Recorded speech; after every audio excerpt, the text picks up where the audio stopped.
حیف و میل 90% درآمدهای بزرگترین گمرک کشور از سوی مافیا و زورمندان. والی هرات میگوید که این گروه‌های مافیایی در کابل و هرات فعال هستند و روزانه 10 میلیون افغانی از درآمدهای گمرک را به جیب میزنند. 10% تجار که خود اینا حضور دارن بار نامیایه، 90% دیگه به اختیار مافیا قرار داده میشه و از هر محمولی 3 میلیونی تنها 50,000 افغانی تحویل میشه. به تازگی 10 موتر حامل کالاهای وارداتی در یک روز از سوی نیروهای امنیتی در هرات متوقف شدند که به گفته والی هرات تمام این موترها از پرداخت محصول گمرکی فرار داده شدند و این نمونه از فساد در گمرک این ولایت است.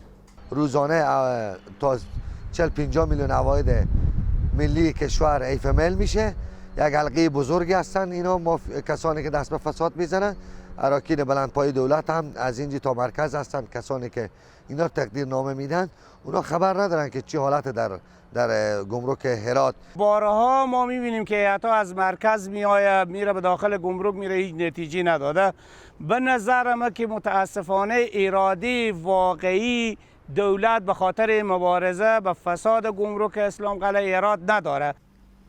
بخش خصوصی در هرات میگوید که واردات کالاهای مشابه و فرار از محصولات گمرکی به علت فساد در گمرک این ولایت صنعت و تولیدات داخلی را در این ولایت سخت آسیب زده است. ورود اموال قاچاق از مرزهای باز و فساد در گمرکات زهر است که بر صنعت افغانستان استفاده میشه.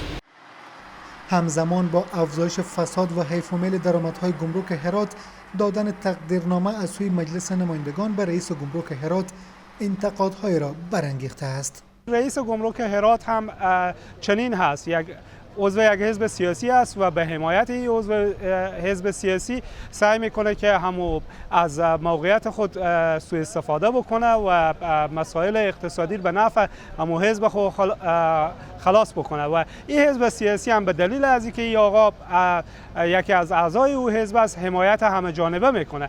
اما حمدالله همدرد رئیس گمرک هرات در صحبت با طلوع نیوز حیف و میل 90% درآمدهای این گمرک را رد میکند.